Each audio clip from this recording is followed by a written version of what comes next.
Vimos entonces el entorno florentino la vez pasada de Leonardo y ahora queremos comentar qué pasó cuando Leonardo llegó a Florencia. Tenía 17 años de edad, estábamos en 1469, el papá notario llegó y se acomodó su residencia en una casa cercana a la vía del procónsulo y allí presentó a su hijo a un amigo de él. El amigo de él se llamaba Andrea de Francesco de Michele, conocido de Cioni, conocido hoy en día como Verrocchio, o en esa época. Verrocchio significa ojo verdadero, y lo vamos a mencionar más como Andrea Verrocchio. Andrea Verrocchio tenía su taller en la vía de Agnolo, muy cerca del Ponte Vecchio, y digamos que era un pintor, escultor, grabador, orfebre y trabajador del esmalte, discípulo de Donatello, de quien hablamos la vez pasada, y también era el artista favorito de los Médicis. Él era el papá de él había sido un ladrillero muy pobre, era 7 años mayor que el padre de Leonardo. El padre de Leonardo nació en 1428 y este señor había nacido en 1435, de manera que Leonardo era 17 años menor. Aquí pues es una diapositiva del Ponte Vecchio para ilustrar un poco más el lugar cercano donde estaba este taller. Había 2 talleres importantes en Florencia. Uno era el de Andrea Verrocchio, el otro era el de los hermanos Pollaiuolo. Eran Antonio di Jacopo Benci y Piero di Jacopo Benci.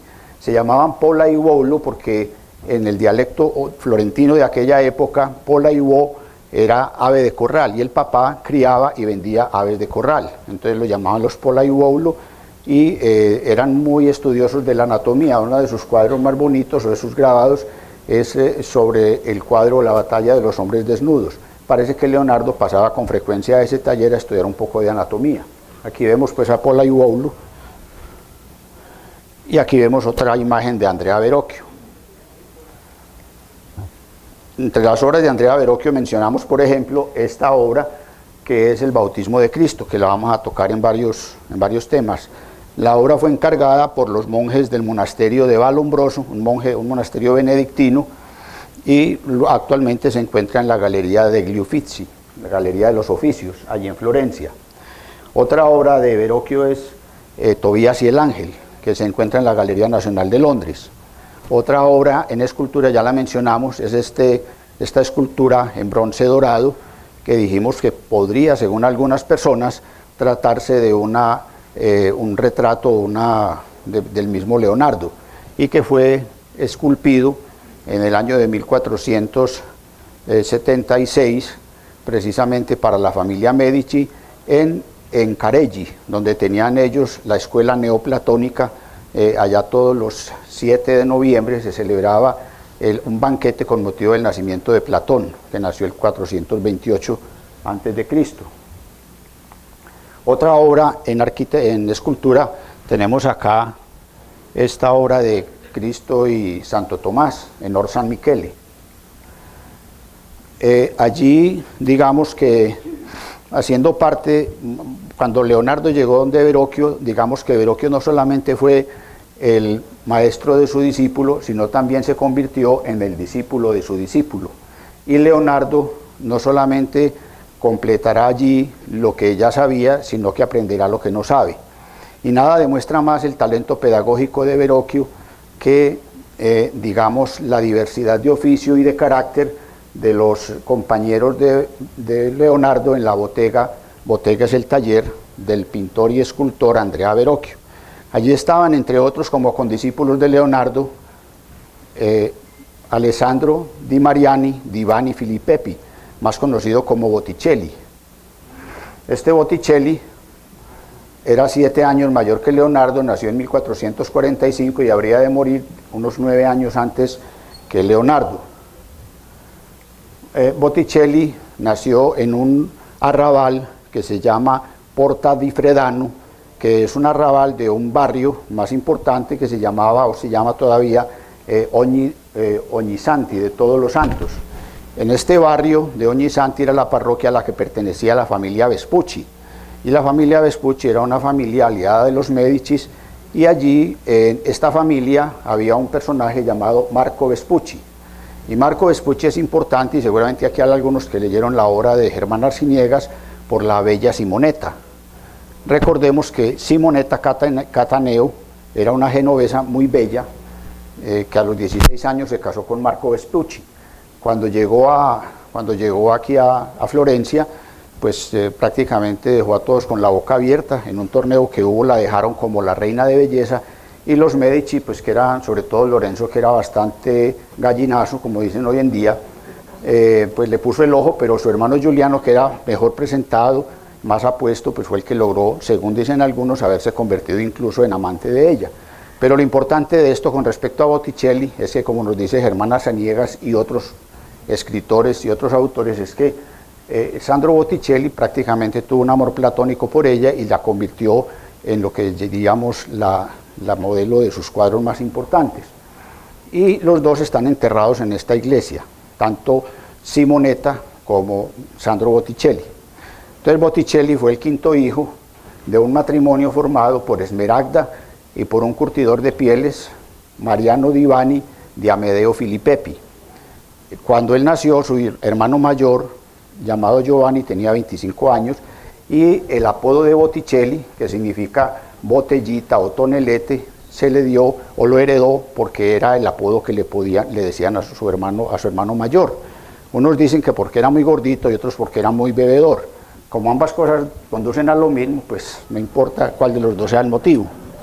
Entonces, él a los 14 años fue aprendiz de orfebre y a los 17 estuvo trabajando y aprendiendo con un pintor que ya vimos la vez pasada, Fray Filippo di Tommaso Lippi, este famoso pintor fraile carmelita que cruzó sus hábitos con la novicia Lucrecia Buti, y de la cual de esta unión de hábitos nació Filippino Lippi, como dijimos la vez pasada.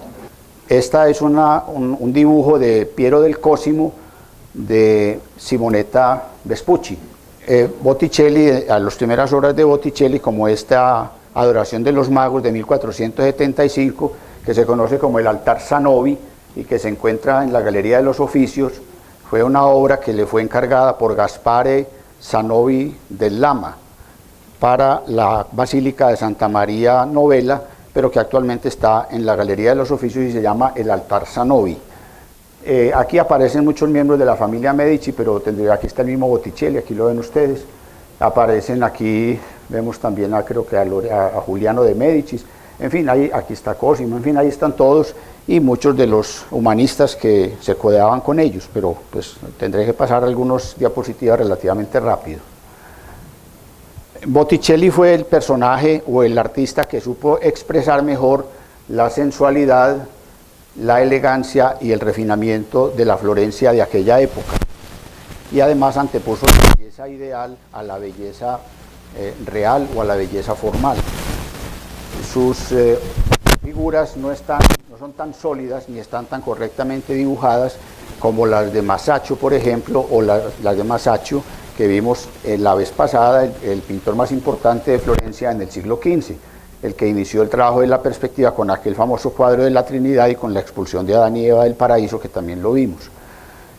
Sin embargo, sus movimientos graciosos y las líneas melódicas de su composición recuerdan algunas pinturas góticas, como por ejemplo la Anunciación de Simone Martini que vimos la vez pasada, con esas siluetas tan delicadas y la exquisita caída de los ropajes. Recuerden esa Virgen en forma de S por allá, en ese cuadro donde está ese pan de oro que vimos la vez pasada, de Simone Martini.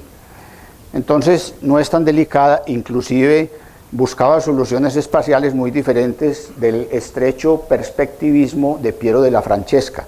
Sin embargo, su pintura pertenece a la Florencia o al estilo florentino del siglo XV, primero que todo, pues digamos por el color brillante y homogéneo, por la composición e igualmente por espacios cerrados, digámoslo como en una especie espacios delimitados arquitectónicamente. Aquí, por ejemplo, en este cuadro se ve como se llama la Alegoría de la Primavera, data de 1478, y hay una especie de arquitectura vegetal. Aquí a este lado vemos al viento céfiro, Aquí está la ninfa Cloris y la diosa Pomona, o perdón, la diosa Flora. En este lado, aquí en el centro, se encuentra Venus. Venus acá es terrestre, pero sin olvidar su origen divino o celeste. Y aquí se encuentran las tres gracias. Una de estas, creo que viene a ser esta, probablemente era la Simonetta Vespucci. Las tres gracias aparecen acá como, más que moverse, pues estas figuras parecen más bien como danzar al ritmo sutil de estos trajes transparentes. Y miremos que aquí básicamente hay líneas del gótico, no hay esas figuras tan sólidas, tan macizas, tan pesadas como las que vimos en la oportunidad anterior.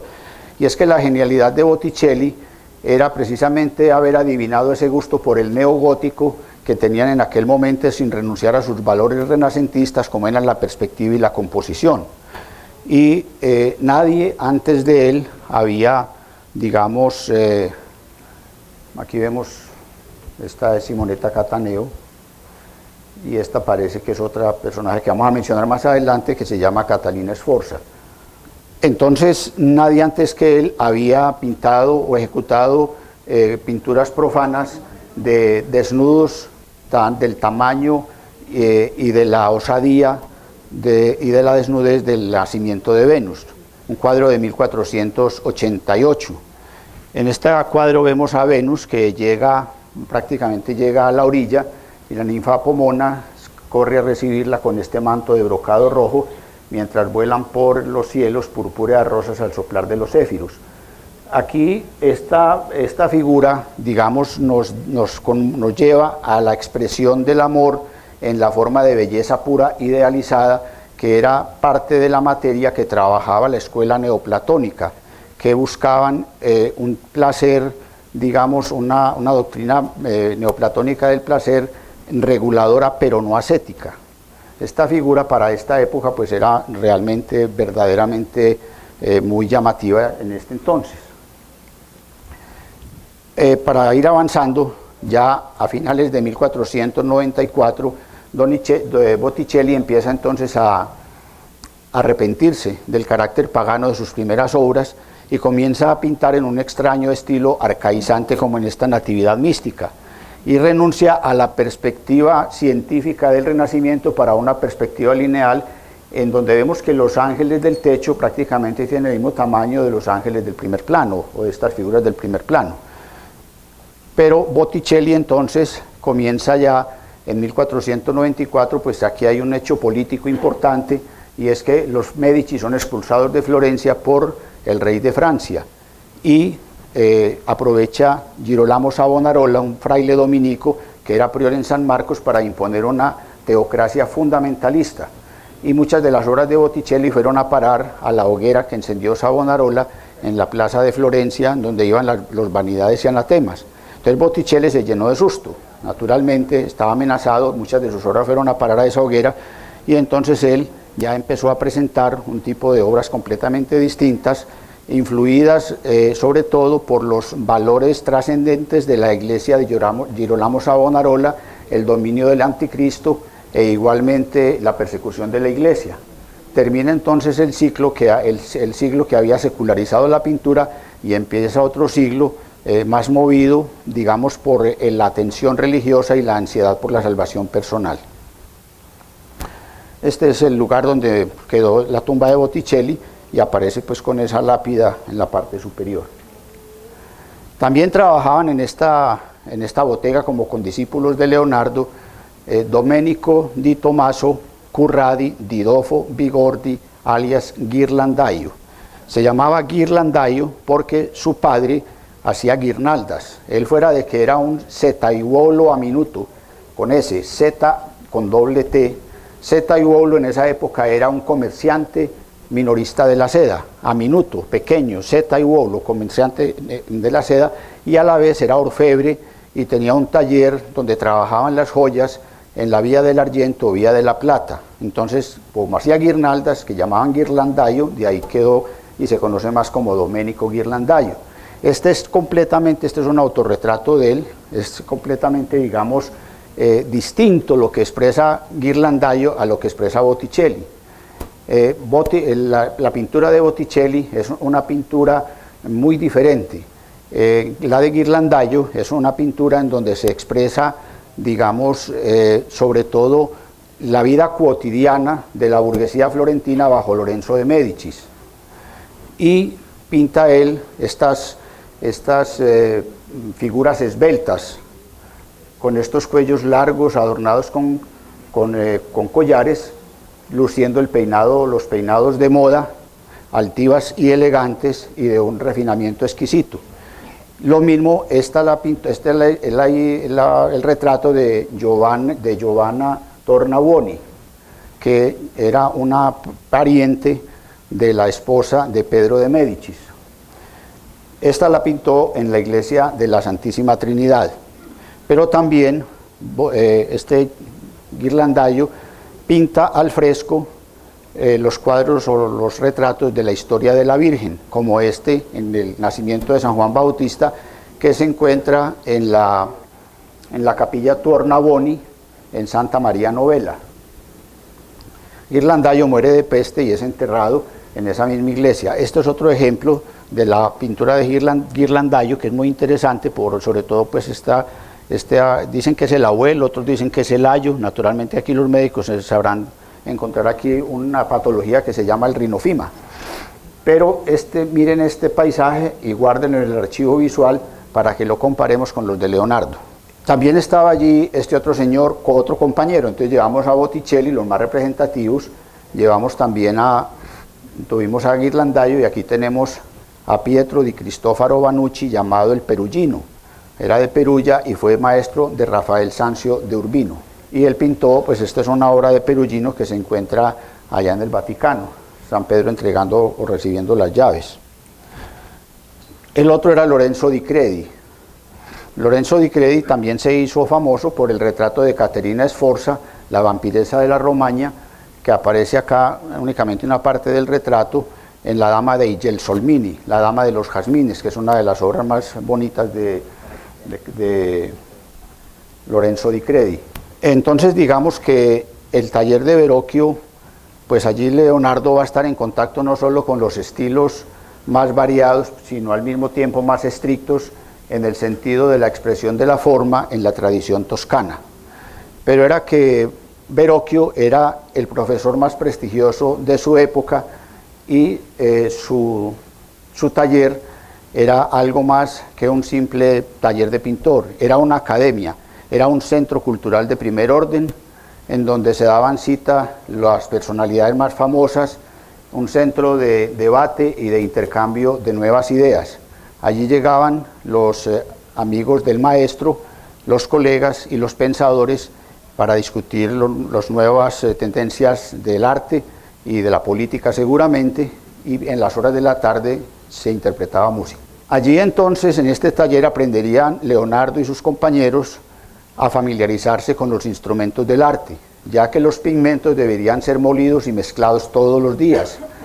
Además también aprendían a hacer los propios pinceles, a elaborar los barnices, e igualmente a aplicar oro a los fondos, y con el paso del tiempo aprendían a pintar. Pero en este taller cada uno tenía que llevar un libro di bottega, o un cuaderno de notas que proporcionaba un registro diario de todas las actividades que se realizaban en el taller. Precisamente en este y en otros talleres florentinos de la época no solamente se esculpía y se pintaba, también se fabricaban armas, corazas y campanas, e igualmente artículos de joyería, objetos de bronce, lápidas y emblemas heráldicos, aparatos escénicos para representaciones artísticas, bien fuera profanas o religiosas, y también para animación de fiestas. Allá se hacía de todo. Recordemos cuando vimos allá la descripción de la construcción de la cúpula de Brunelleschi, cuando Andrea Verrocchio colocaron allá el famoso cimborio, que lo elaboraron en ese taller. De manera que en este taller Leonardo y sus compañeros estaban las 24 horas del día a órdenes de Verrocchio, y Verrocchio pues programaba sus jornadas de trabajo de 12 horas, allí hacían todas las comidas, y en las horas de la noche se acostaban en el suelo de tierra cubierto de paja. Era duro, y entonces decía uno de los maestros de la pintura, Cennino Cennini, en su libro Del arte de 1437, decía que, o lo llamaba, servidumbre voluntaria. Más adelante encontramos ya que el proceso de aprendizaje tenía una duración de aproximadamente unos 12 o 13 años, desde el aprendiz hasta el maestro artesano, cuando se convertía en maestro plenamente reconocido del gremio de los pintores de la Compañía de San Lucas. Leonardo fue un aprendiz de brujo porque tan solo 6 años logró hacer la transición de mozo o garzón a la de maestro artesano, porque el 21 de junio de 1472 aparece registrado en la Academia de Pintores de la Compañía de San Lucas. Como cosa curiosa, digamos que se llaman esas compañías siempre de San Lucas, porque San Lucas, quien fue el que redactó el tercer evangelio, el más extenso y el de mejor calidad literaria, al decir de los conocedores, nacido en Antioquía y fallecido en Beocia a los 84 años, cuyo nombre significa en griego portador de luz, como el famoso poema de Gregorio Gutiérrez González, que hace parte de ¿Por qué no canto? Como el cocuyo, el genio tuyo ostenta su fanal, que huyendo de la sombra, oyendo de la luz llevando, sigue alumbrando las mismas sombras que buscando va. Eso mismo, digamos, es San Lucas, pero San Lucas hay la leyenda de que fue el autor del primer retrato de la Virgen. Inclusive se dice que este retrato, que es el más antiguo, en las catacumbas de Priscila en Roma, se lo atribuyen a él. En estas cosas hay leyendas, y las leyendas sirven para darle belleza a las historias, así no sean verdad.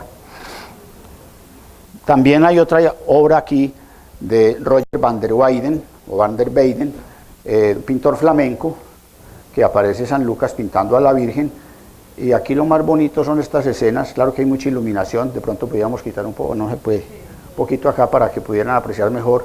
Vemos 2 personas asomadas aquí viendo este río, y vamos a ver que esto es una copia de esta otra obra, que esta es de Jan van Eyck, Juan de la Encina. Aquí también estas 2 personas y este puente. Jan van Eyck es un pintor de Maastricht y que murió en Brujas. Y aquí pinta una escena política, porque este puente fue donde asesinaron a Juan sin Miedo. Para Leonardo la pintura es filosofía, y recuerden lo que dijimos en la primera charla, cuando pusimos una serie como de definiciones. La filosofía en esa época no es lo que es hoy en día, la filosofía era la ciencia. Entonces para él la pintura es ciencia, por eso ponemos la pintura como ciencia. Y es el lenguaje más adecuado para comunicar el conocimiento del mundo sensible, decía el mismo Leonardo. Y más adelante, en otro de sus apartes, en su Tratato de la Pintura, Leonardo nos dice que todo lo que está en el universo, por esencia, presencia o imaginación, lo tiene el artista primero en la mente y después en sus manos. Y estas son de tal excelencia que a la vez que crean las cosas, también crean con la mirada una equilibrada armonía, decía Leonardo con respecto a la pintura. Y luego dice esta otra, escribió esta frase en uno de sus cuadernos, está citada entre comillas porque así es traducida, porque no escribía en castellano.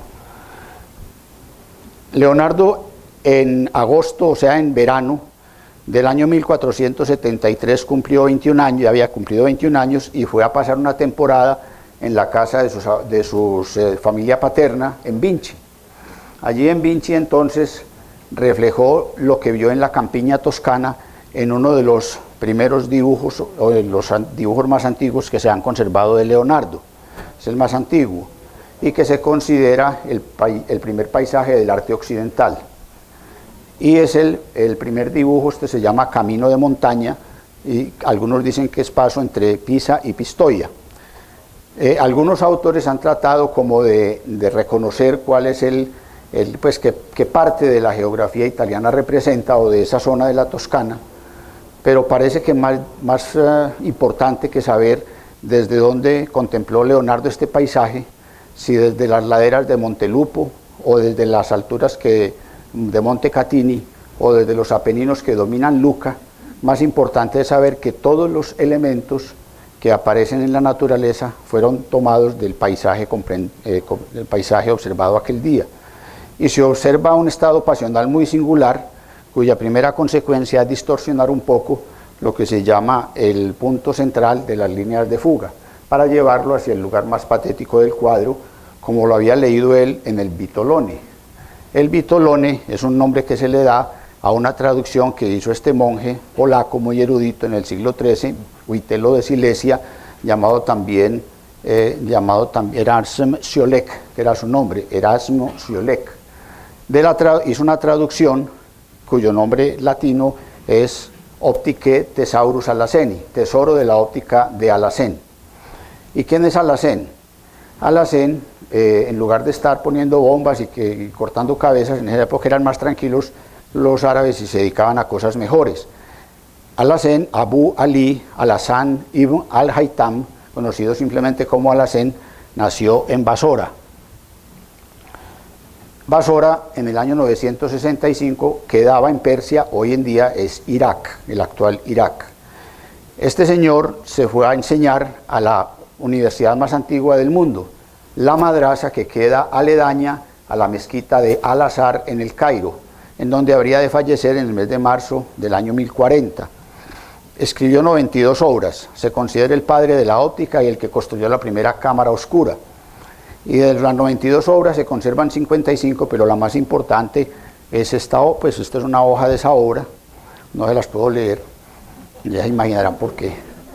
Entonces, esa obra se llama Kitab al-Manasir, y fue la que tradujo Witelo como el Vitolone, como lo llamaban ahí, o Opticae Thesaurus Alaceni, y que fue la obra que permitió a todos estos artistas un conocimiento diferente de la perspectiva y llevar estas figuras geométricas a lo que era en la pintura, que más adelante trataremos más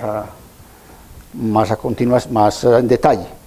Leonardo, a partir de este momento, comienza a recomendarle a los artistas que se detengan más en los objetos naturales que en las obras de otros. Y en este sentido su ídolo era Giotto, Ambrogio di Bondone. Precisamente decía él con respecto a Giotto que Giotto no acostumbraba copiar las obras de su maestro Cimabue, porque como dijo él, como dice ahí, quien puede ir a la fuente, pues no necesita ir a beber de la jarra. Si yo puedo ir allá donde está toda la agua, ¿para qué voy a ir a que me haya un sorbito? Digamos que en esta obra, que de pronto la pasé, quiero volver a ella, miremos acá arriba, es el primer dibujo que fue, digamos, está datado de la propia mano de Leonardo, y en esta obra se observa la extraña escritura en espejo de Leonardo, invertida, porque ya a los 20 años Leonardo tenía la costumbre de escribir al revés, y fuera de eso singularmente ornamental, con las letras trazadas en forma de dibujos como si tuviera una serie de curvas y de ganchos. Allí dice Adí di Santa María delle Neve, 5 de agosto 1473, es decir, en un pueblecito cercano a donde él vivía, llamado Santa María de Monte Betolini, se celebraba el primer domingo de agosto, o se celebra todavía la fiesta de Santa María de las Nieves. Entonces él seguramente la pudo haber observado allá. Entonces Leonardo aprenderá de Verrocchio, digamos, las lecciones que el escultor y el pintor le ofrecían, tanto más importantes, digamos, cuanto que se complementaban y se enriquecían mutuamente, ya que el clasicismo de Verrocchio se remonta a los primeros tiempos del Renacimiento personificados en Masaccio, mientras que de Botticelli se absorbería la estética de la gracia, nutrida precisamente por las enseñanzas que recibió de Fray Filippo di Tommaso Lippi, y este a su vez había recibido de Lorenzo Mónaco. Con Lorenzo di Credi se sentía lo suficientemente identificado en espíritu y en estilo como para trabajar juntos en la Anunciación del Louvre, en la que es difícil saber lo que corresponde a Lorenzo di Credi de lo que pertenece a Leonardo. La Anunciación del Louvre tiene 16 centímetros de alto por 60 centímetros de ancho. Esta obra inicialmente se pensaba que era de Domenico Ghirlandaio, posteriormente se dijo que era de Leonardo, finalmente ya se acepta que es de Lorenzo Di Credi con bocetos de Leonardo y que probablemente la trabajaron juntos. Y es la parte central, tiene 2 centímetros de grosor y está atacada por la polilla. Pero digamos que es la parte central de una predela. La otra vez hablamos de lo que era la predela, o sea, el bancal del retablo en la parte de abajo, que está compuesta por varios paneles. Destinada o encargada a Andrea Verrocchio en 1475 para la iglesia de la Catedral de Pistoia, y hace parte de un retablo que se llama la Madonna di Piazza. En esta obra ya vemos, es una obra más estrecha, más pequeña, vamos a ver las diferencias con esta otra obra que es encargada por los monjes del monasterio de Monte Oliveto, y que es esta que está aquí abajo, que es la Anunciación de los Uffizi.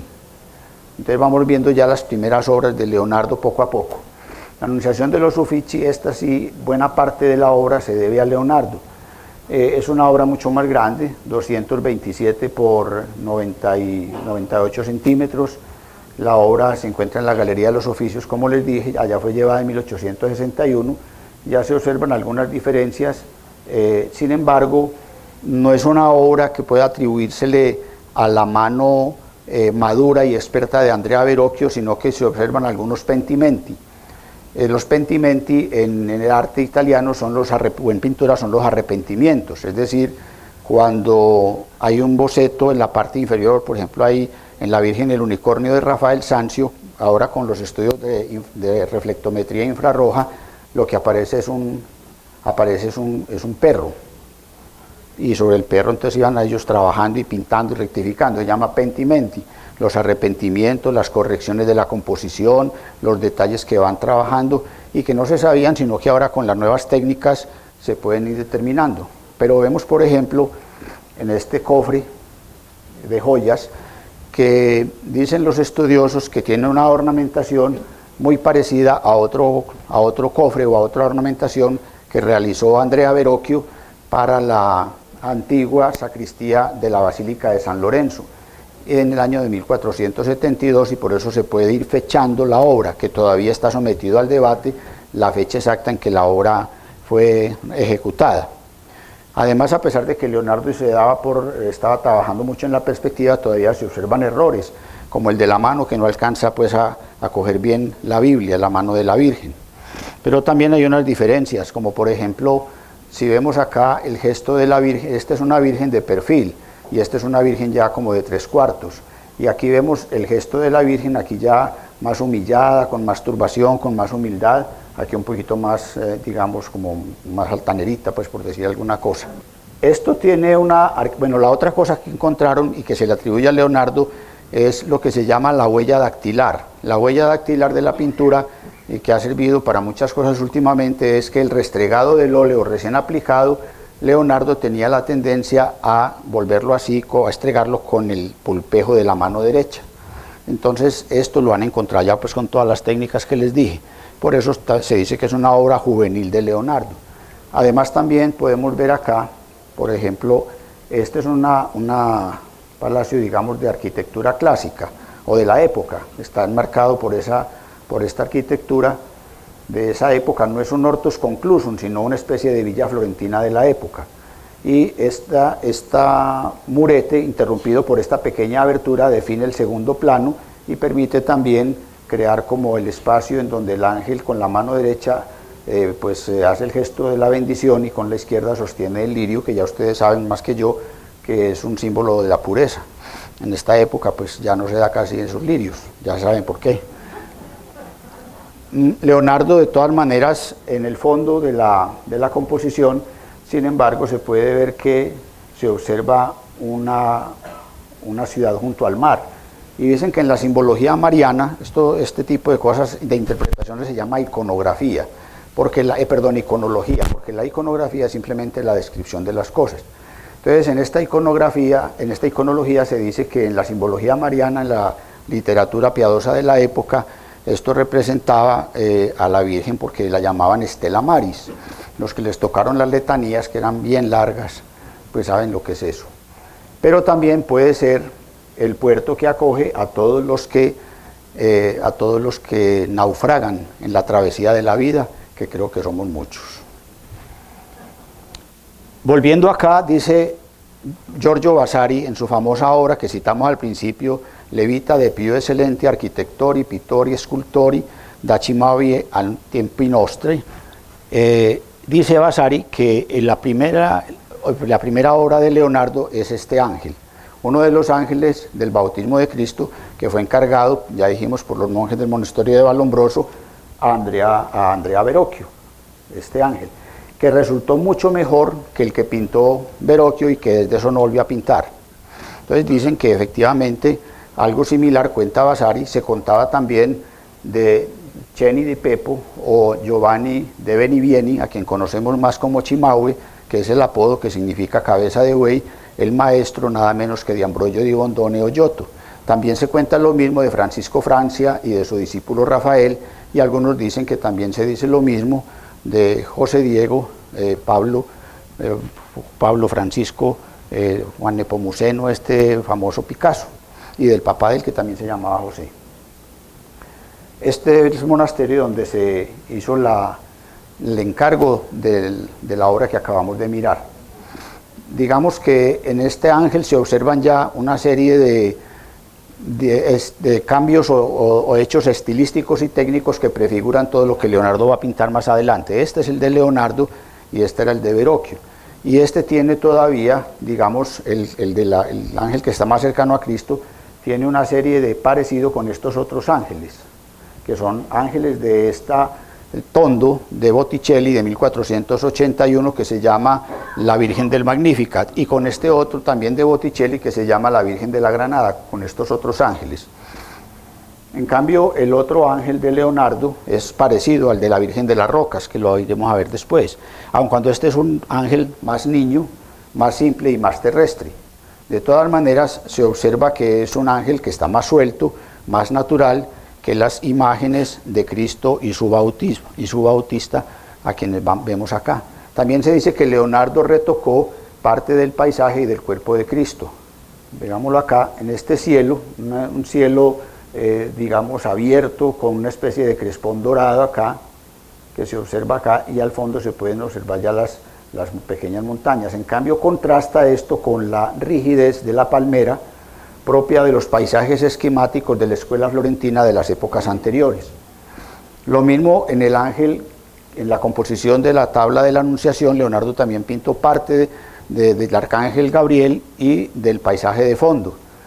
En el cielo, cuyo azul se va desvaneciendo, en el paisaje, en la bruma matinal del paisaje de fondo, se puede observar el magistral manejo de lo que es el agua, lo que es la luz y lo que es el aire, que se van como desvaneciendo en el paisaje o en las escarpadas estribaciones de esas montañas, ley del decremento de color de que él habla en su Tratato de la Pintura.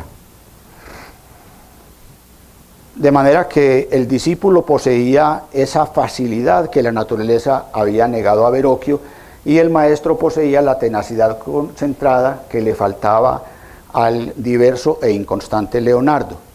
Todo lo que Verrocchio buscaba, todo lo que a tientas como un ciego quería encontrar, lo vio, lo buscó y lo encarnó a Leonardo en el ángel que acabamos de ver. Sapere vedere se convierte entonces en el objetivo de la obra de Leonardo, en el lema de su arte y de su ciencia, saber ver. Para él, el ojo es la primera vía, es la ventana del cuerpo humano a través del cual el sensus communis, el sentido común, que en esa época era el alma, puede, digamos, considerar de la manera más copiosa y perfecta las infinitas obras de la naturaleza. Y él decía, por ejemplo, hablando del ojo, que no veis que el ojo abraza toda la belleza del universo. El ojo, pues él mismo se decía a sí mismo eso.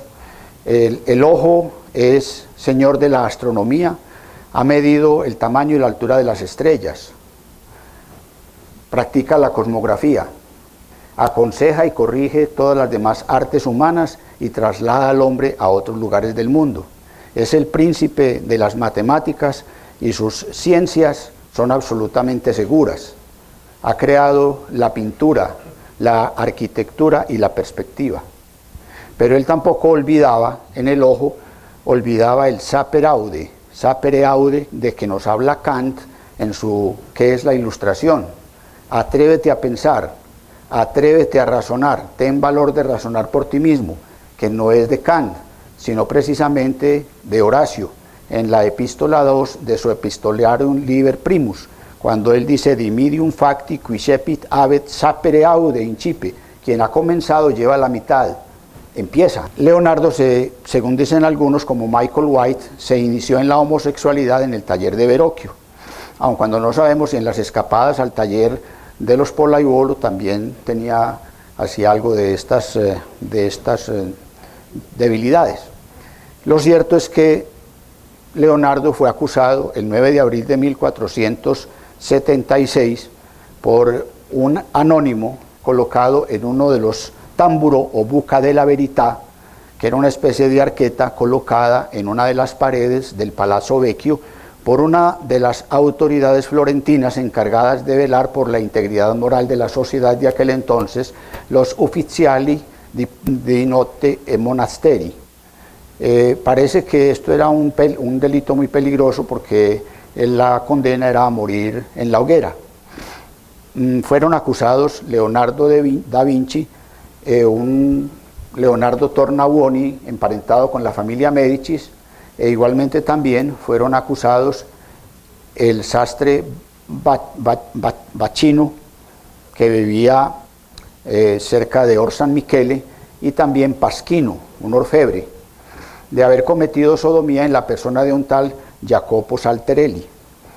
Leonardo fue defendido por Bernardo de Simoni y 2 meses después fue declarado o fue exonerado de los cargos, pero se desestimó la denuncia con condicioni de no volver a ser acusado en los tamburo.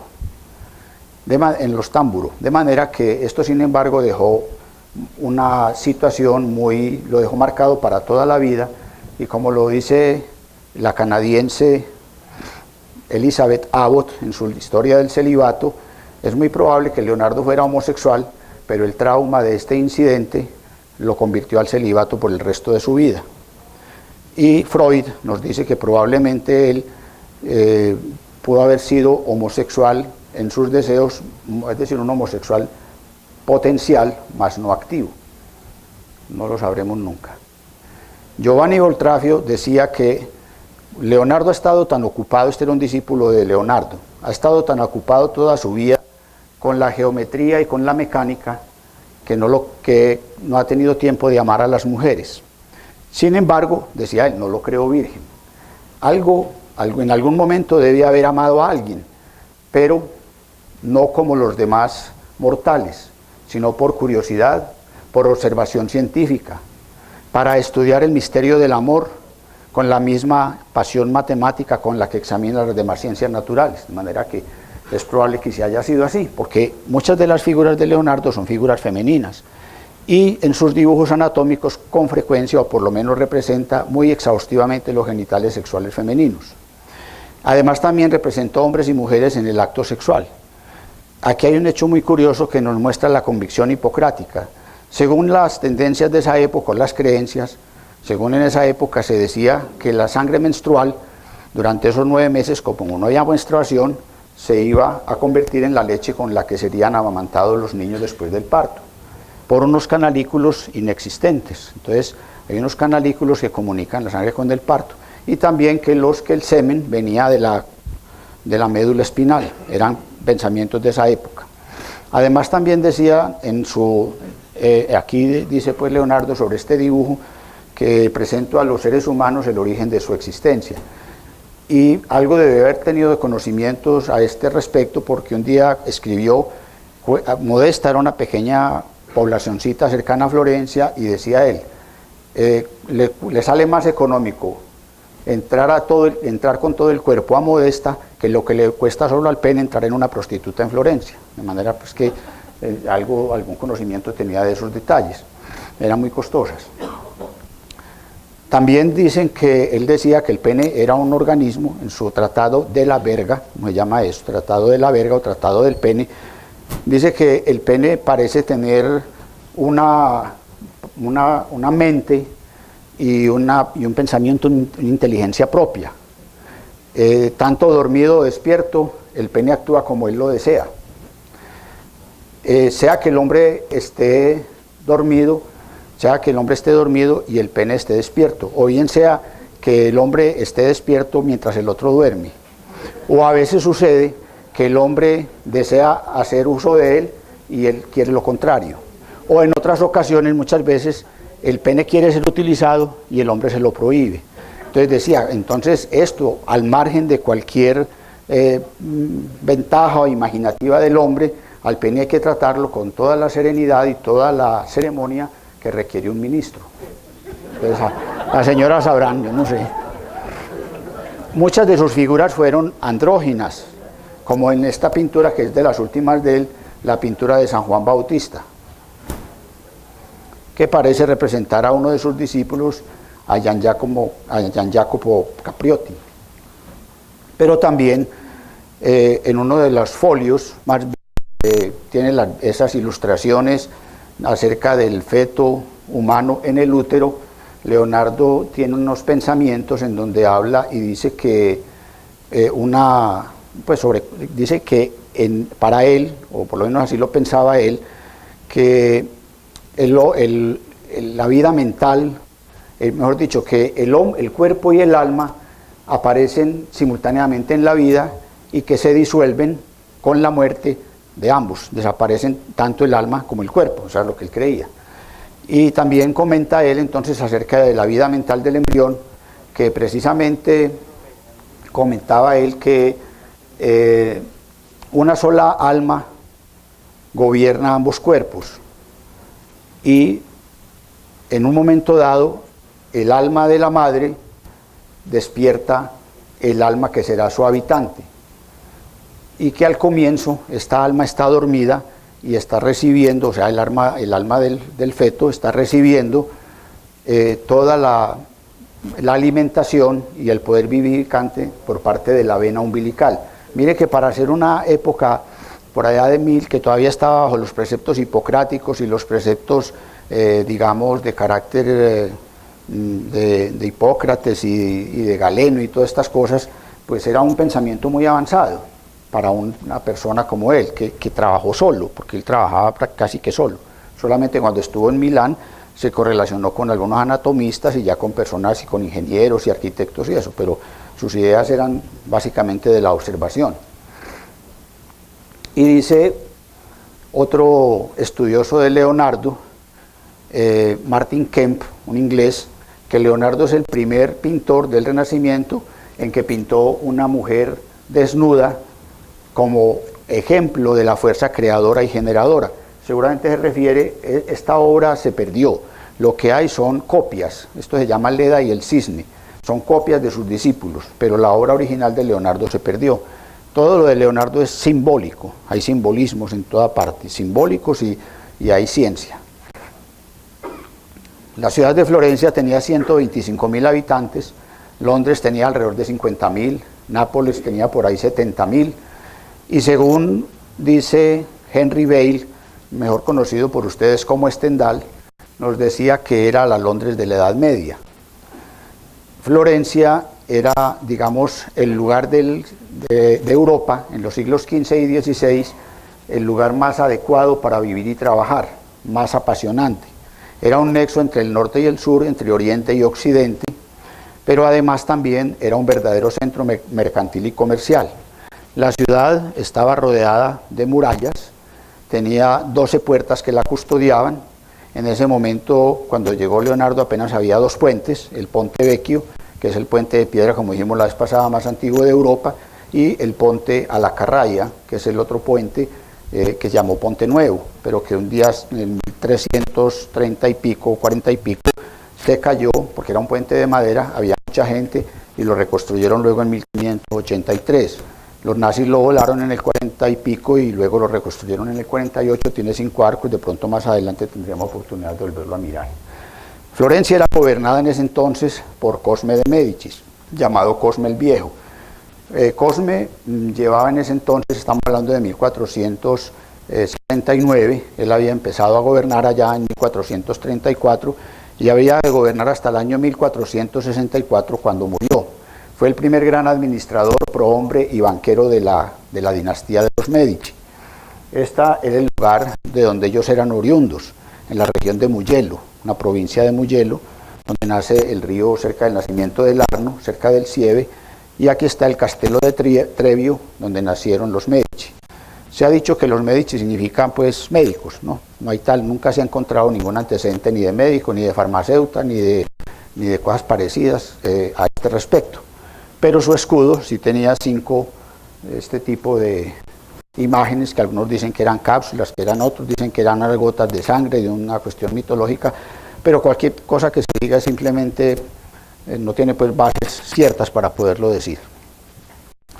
Con este señor Cosme de Medici, Florencia conoció un auge cultural irrepetible. No se terminaba una obra cuando ya estaba empezando otra. Este es el monasterio que ya mencionamos, dominico de San Marcos, convertido hoy en día en museo, que fue restaurado, reconstruido por Michelozzo Michelotti di Bartolomeo a petición del propio Cosme de Medici. Aquí tenemos también, estaba la famosa Biblioteca Medicea, la primera que existió, a partir de la biblioteca del humanista Niccolò de Nicolo, que él la compró, eran 800 ejemplares inicialmente.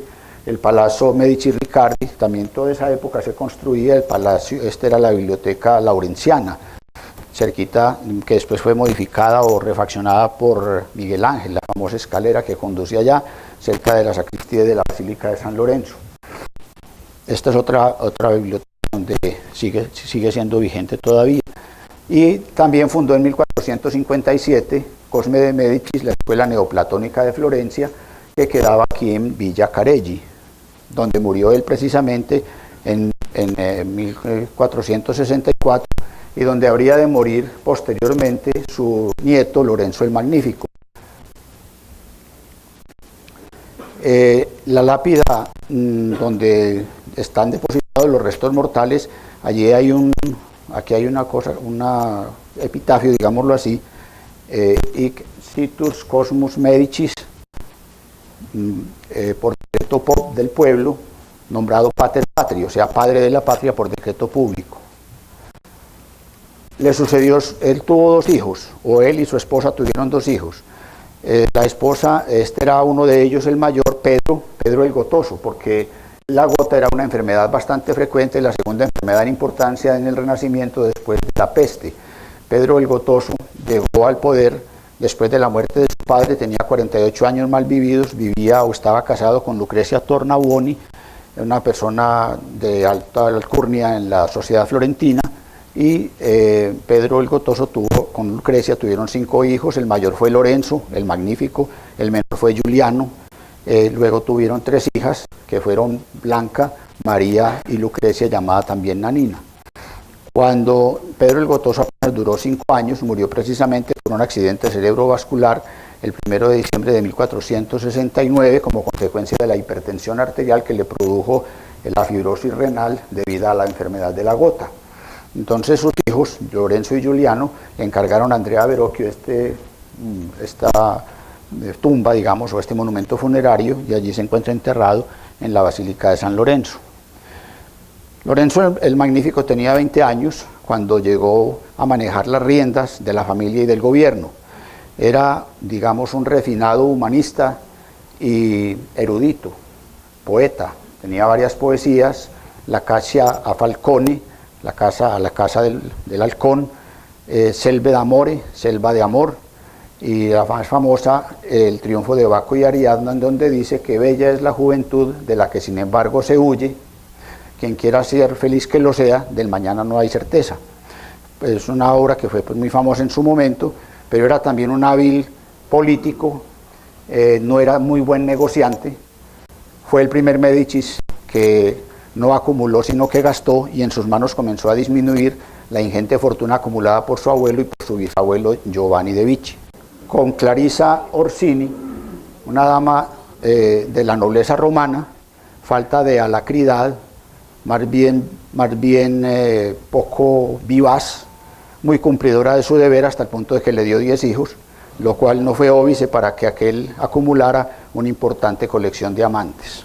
En el año 26 de abril de 1478, era domingo, era el último domingo del mes de abril, y por ser el domingo que seguía a la primera luna llena después del equinoccio de primavera, se celebraba en la Iglesia Católica lo que se conoce como la Pascua Florida o Pascua de Resurrección.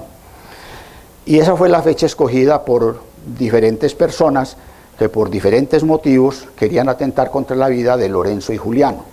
Uno de ellos fue el Papa Sixto IV. Sixto IV, Francesco de la Rover, Papa franciscano, nacido en la Liguria, de una familia noble, educado en la Universidad de Pavía, fue nombrado o elegido Papa en 1471 y dio rienda suelta a su exagerado nepotismo. Ustedes saben que el nepotismo viene de nepote, que significa sobrino, y era que él quería apoderarse de algunos territorios en la región de la Emilia-Romagna, donde pertenecen importantes, digamos esto en los estados pontificios, pero aquí están incluidos otros, pero digamos todo lo que es Emilia-Romagna era por esta zona. Ahora vamos a ver algunos, por ejemplo está lo que es Parma, Piacenza, Módena, Bolonia, en fin, hay una cantidad de ciudades importantes, Rimini, Ferrara. Entonces, él quería eso y quería también el baluarte de Imola, que está por acá cerquita. Vamos a verlo acá más bien en esta. Imola está por acá. Imola es donde corren los Ferrari, ¿no es cierto? Ellos querían esto, pero Lorenzo el Magnífico también quería esto.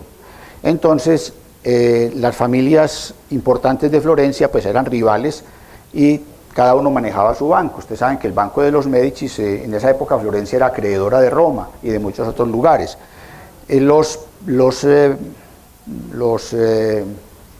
Pazzi eran otra familia de banqueros florentinos que eran enemigos del creciente poder de los Médicis, y a pesar de que Francesco de Médicis le había prometido a Lorenzo que no le iba a ayudar al Papa financiando para comprar Imola, porque a Lorenzo también le interesaba, y de que las dos familias se habían unido por un matrimonio de conveniencia entre Bianca, la hermana menor de Lorenzo y Giuliano, y con Andrea di Guglielmo Pazzi. Sin embargo, las cenizas de esos rencores seguían ahí, digamos, como latentes. Sin embargo, a pesar de que Francesco Pazzi le había prometido a Lorenzo que no le prestaría la plata al Papa, se la prestó. Y el Papa le correspondió entregándole el monopolio de unas minas de alumbre en la pequeña ciudad de Tolfa. El alumbre era un material importante como mordiente o fijador para la industria textil, que era importantísima en Florencia y lo sigue siendo hoy en día. En Florencia y en Milán, ustedes saben que las grandes pasarelas italianas son allá. Entonces, fuera de eso, le ofreció una serie de ingresos por la administración de los recursos papales. Lorenzo, apenas supo esto, inmediatamente acusó a Francesco de traición y lo hizo detener. Ya con esto, pues los Pazzi querían de alguna manera vengarse de Lorenzo y de su hermano. Pero había también otro sacerdote llamado Francesco Salviati, quien venía solicitando hacía días que lo nombraran arzobispo de Florencia, y Lorenzo el Magnífico no lo nombró. Entonces el Papa, que quería estos territorios para sus sobrinos, los hijos de su hermana Blanca, casada con un miembro de la familia romana de los Riario, Girolamo Riario, no solamente colocó a Girolamo Riario gobernador de acá, sino que también nombró arzobispo de Pisa a Francesco Salviati. ¿Qué sucedió? Que Pisa había sido tomada en arriendo por Florencia desde 1406, con el objeto de poder tener salida al mar, lo que no ha podido conseguir Bolivia con Chile, no ha podido. Entonces, apenas se enteró, Lorenzo ordenó a los de Pisa que por favor destituyeran al arzobispo, y efectivamente, entonces otro que se sumó, entonces ya van dos, los Pazzi y los Salviati, y el Papa, que también tenía como su interés, ¿no es cierto?, por más Papa que fuera, y más en esa época, eso no importaba. Este es el escudo de los Pazzi. Esta era una iglesia que vimos la otra vez, construcción de Filippo Brunelleschi, la capilla de los Pazzi, ahí en la iglesia de la Santa Croce, donde queda el convento, porque todas estas iglesias tienen un convento ahí. Y este es Urbino. Resulta que en el año 2004, Marcelo Simonetta, un profesor de literatura y de historia del Renacimiento en la Universidad Walsellana de Connecticut, en los Estados Unidos, empezó a hacer una investigación y la investigación lo llevó a encontrar un pequeño manual. Este manual estaba firmado por una persona que resultó ser antepasado suyo, pues por lo menos por el apellido, Secco Simonetta, que por ese entonces era el, digamos, canciller de la familia Sforza en Milán. Y apoyado en este manualcito, se puso a estudiarlo y encontró que allí se ilustraba la manera de descifrar los códigos secretos, algo como el hacker de esa época, me imagino yo, no sé. Entonces, de los diplomáticos de aquel entonces, la correspondencia que ellos tenían en forma era también con códigos secretos. Gracias a eso él pudo descifrar una carta que encontró en el archivo privado Ubaldini en la ciudad de Urbino. Este es un castillo del Palacio de Urbino, allá al norte, hacía parte de los estados pontificios. Y en esa carta estaba firmada por el duque de Urbino, Federico da Montefeltro.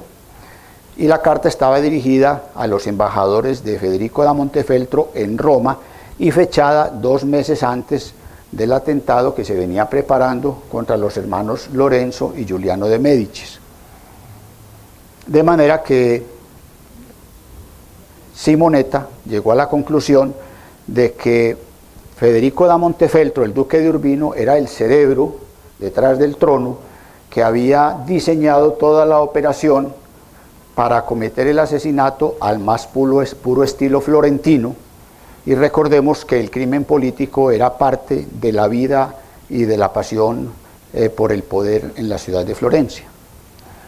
Este es el profesor de la universidad que hizo el estudio, Marcello Simonetta. Resulta que este Federico da Montefeltro tenía fama de hombre devoto y sin vicios, mucho cuidado, y además era protector de artistas como Piero de la Francesca, que fue el quien pintó este retrato en la que se ve él acá de perfil con bonete plano y capa carmesí, y en un díptico, porque ahí falta la otra parte del retrato donde aparece su esposa Battista Sforza, que se encuentra en la Galería de los Oficios también, una de las obras de arte propia de Piero de la Francesca. Alfonso Berruguetti también fue digamos, favorecido por el mecenazgo de este señor. Tenía una de las bibliotecas más completas de Italia y una de las cortes más famosas de aquella época, de manera que lo llamaban también, digamos, lo llamaban un doctor intelectual, por decirlo de alguna manera, debido pues a sus...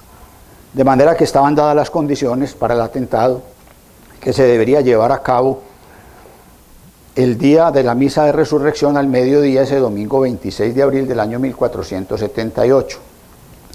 Ellos decían que probablemente con la bulla de la muchedumbre pues se podrían escapar los sicarios y probablemente también podían hacerlo los autores intelectuales, y entre tanto el arzobispo Salviati iría con otro grupo a tomarse el Palazzo Vecchio, que era la sede del gobierno florentino.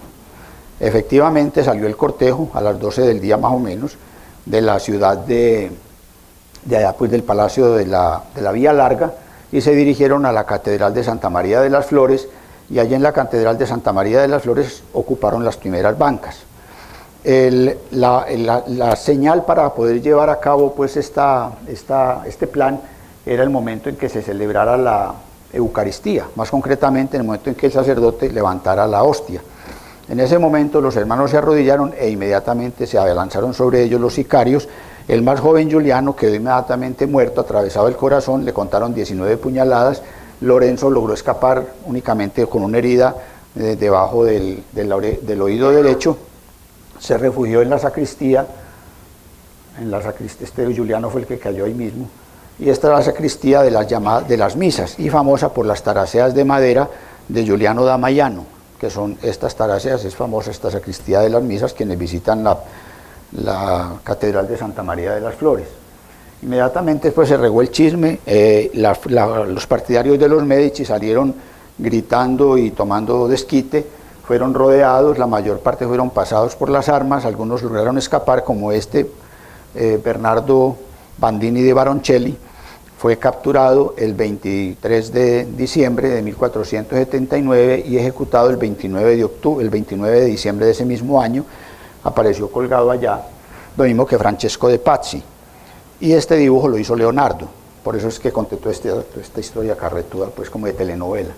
Entonces, este dibujo está en el Museo Von Matt de Bayona, un dibujo, entonces vamos viendo las obras de Leonardo, vamos viendo las obras. En el año 1999 reaparece uno de los Pazzi en una película, Lástima pues la luz.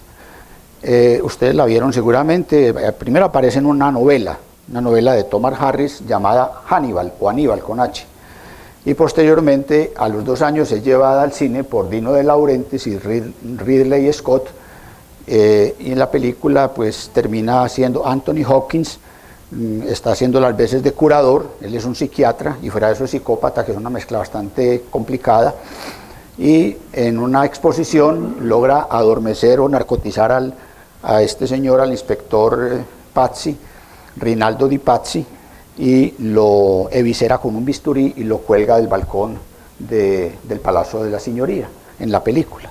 Entonces mire que la historia pues nos sirve hasta para hacer cine y para entretenerse un poquito. En la sacristía de la Basílica de San Lorenzo se encuentran tanto la tumba, ahí se repiten mucho los nombres, estos serían Lorenzo y Giuliano primero, por decir algo, y hay otros Lorenzo y hay otros Giulianos que se van repitiendo. Entonces esta es la tumba de Giuliano, y aquí esto es de Miguel Ángel, y aquí está la de Lorenzo. Leonardo se consideraba a sí mismo homo senza lettere, un hombre sin conocimientos literarios. Leonardo, digamos, apenas vino a aprender latín en 1487 y fue el primer intelectual de su época que publicó sus obras en lengua vernácula, o sea, en dialecto italiano o florentino de esa época. No sabía hablar en público ni le gustaba, no era falsa modestia, una especie de barrera infranqueable separaba su pensamiento de su palabra. Le parecía que cada palabra era exagerada o mentía, o era insuficiente, o desnaturalizaba. De manera que para el joven Leonardo, Lorenzo era un buen ejemplo, un ejemplo fascinante de técnica de la comunicación que basaba la eficacia persuasiva de la palabra en la psicología y la elocuencia, y que luego Leonardo habrá de retomar para adoptar una especie de pintura parlante que sobre todo en la pintura de los reyes, la adoración de los reyes magos, se mostrará con una gran intensidad de animación gestual y de valor iconográfico. Lorenzo nunca supo aprovechar o no quiso reconocer el talento que tenía Leonardo, y Leonardo se vio desairado e ignorado por la familia gobernante, que consiguió a otros artistas menores para decorar sus palacios. Para el año 1478-79 aproximadamente, Leonardo abandona el taller de Verrocchio, ya lo había abandonado, ya había sido nombrado, como dijimos, en 1472 como maestro de la Academia de San Lucas. Incluso lo abandona antes de que su maestro Andrea Verrocchio se fuera a Venecia, a la República Serenísima de Venecia, a esculpir esta obra, esta estatua ecuestre de Bartolomeo Colleoni, el condottiero. Entonces, antes de que se fuera, él se fue en 1480 y en 1488 falleció allá. De manera que para esta época ya el taller de Verrocchio no existía, y Leonardo entonces asume su propio taller o digamos su propio estudio, y puede recibir ya encargos de parte del público en general o de sus mecenas. Por esta misma época, 1481, sus compañeros Domenico Ghirlandaio, Botticelli, Perugino fueron llamados por el Papa Sixto IV para que fueran a decorar la capilla más famosa del Palacio Apostólico del Vaticano, la Capilla Sixtina, recién terminada por el arquitecto Giovannino de Dolci, con planos de Baccio, con los arquitectos de Baccio Donati. Entonces allí van a decorar estos frescos de la parte inferior, porque ya ustedes saben que los de arriba corresponden a Miguel Ángel, y allá se juntan con Cosimo Rosselli, con Bartolomeo de la Gatta, con Luca Signorelli y con otros pintores. Leonardo pues ya ha dejado entonces el taller de Verrocchio, y las otras obras que siguen de Leonardo son, por ejemplo, la Virgen del Clavel. Esta Virgen del Clavel se encuentra en la Pinacoteca de Múnich. En la Pinacoteca de Múnich la obra fue comprada primero por Günzburg por 27 francos y la Pinacoteca se la compró por 1000 francos. Llama aquí la atención sobre todo las columnas, pues hay algunos elementos de los maestros holandeses como las columnas del segundo plano, estas pequeñas columnas y el paisaje de fondo. Aquí se ve el clavel, está como dije en la Pinacoteca de Múnich, tiene 60 por 40, 60 de alto por 40 de ancho. Otra es esta Virgen que se encuentra en el Museo del Hermitage en San Petersburgo, el museo que fue fundado por Nicolás I, era el Palacio de Invierno de la zarina Catalina, y él lo fundó en 1452. Esta se llama la Virgen con el niño y flores, porque aquí tienen una florecita que no alcanzamos a ver bien, dicen pues los que tienen más ojos que tiene 4 pétalos.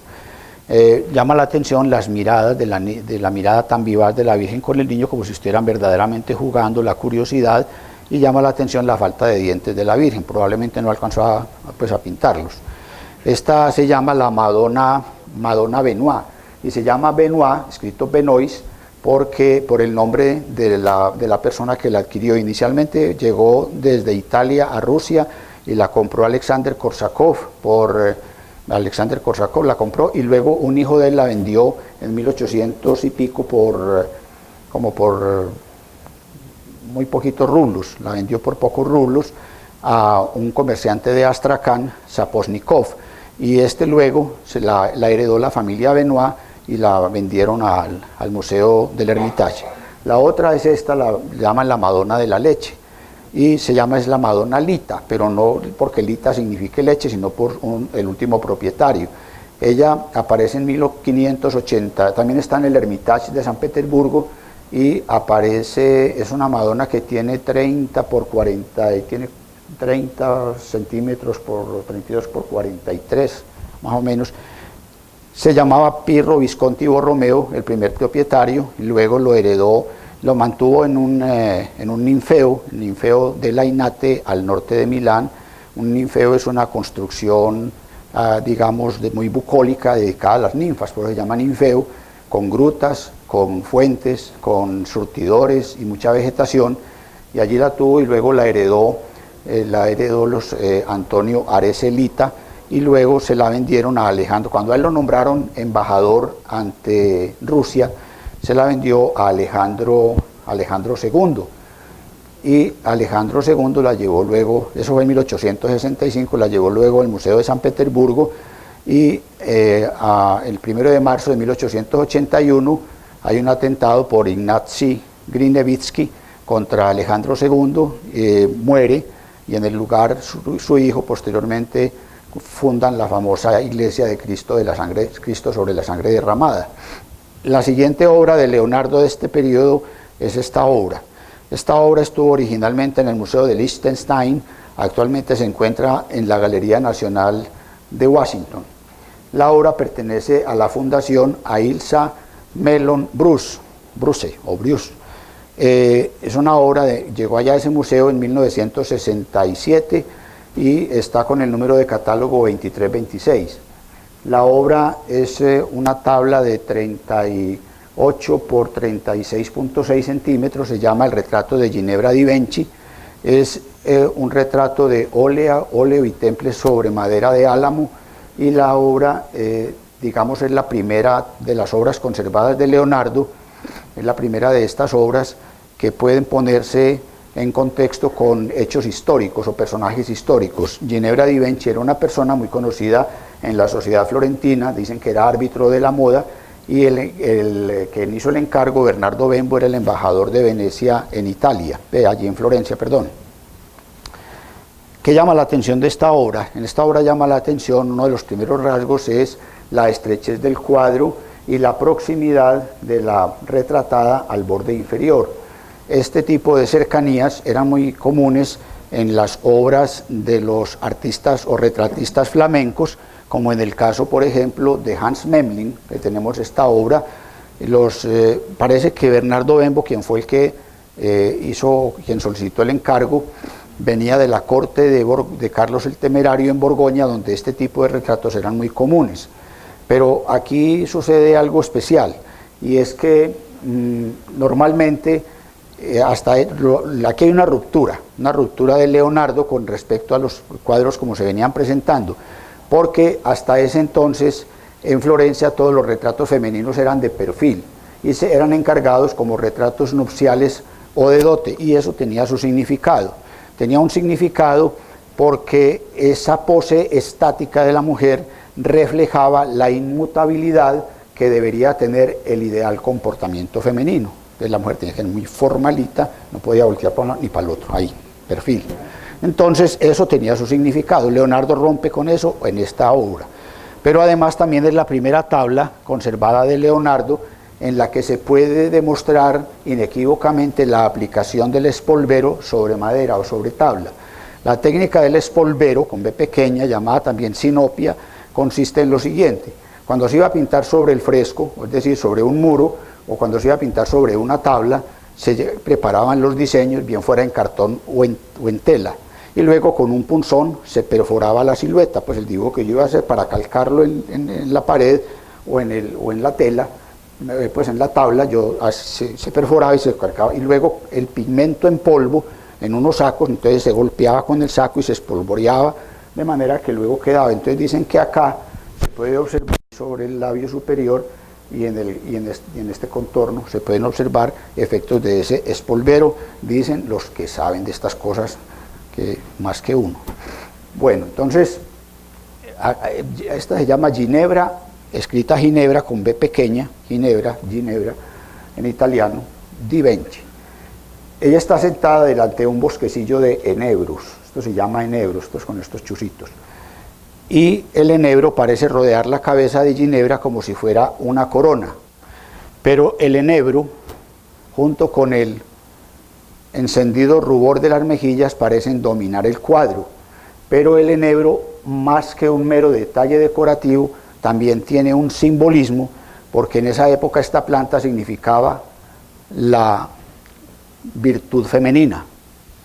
Además, el enebro, en italiano ginepro, hace alusión al nombre de la retratada, Ginebra, cuya palidez refleja su condición enfermiza, ya estaba un poco enferma.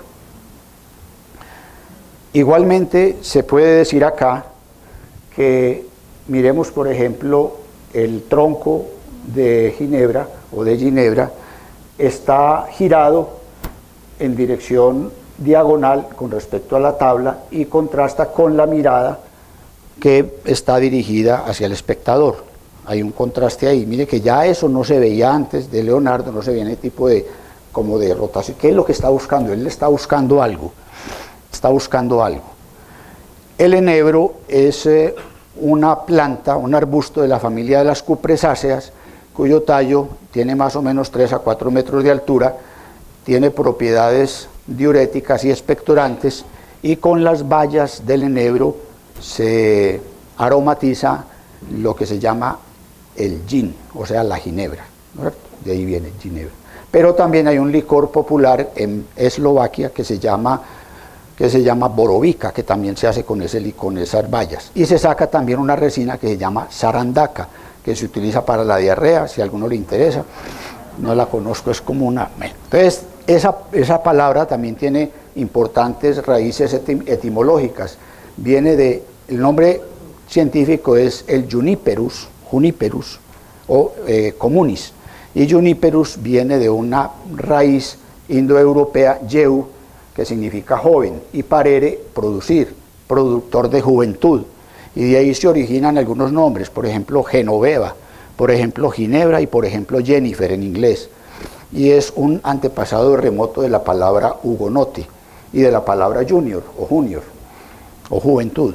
Al revés o en el inverso, al reverso de la pintura aparece esta imitación, hay una imitación de pórfido rojo. El pórfido es una roca volcánica o de origen plutónico, que es de ese color, y sobre ese pórfido aparecen unas ramas de palmera, de laurel y un poquito de enebro, que están marcando esta filacteria ondulada y que lleva una inscripción que dicen virtutem forma decorat, la belleza es el adorno de la virtud. Las ramas de laurel y de palmera fueron tomadas directamente del escudo del autor del encargo, Bernardo Bembo, que era el amor platónico de Ginebra, mientras que las ramas perennes de laurel remiten a las inquietudes poéticas de Ginebra, quien era una seguidora de Francesco Petrarca. Y por eso cuando Leonardo pinta este retrato de esta manera, eso era exclusivo del género masculino únicamente.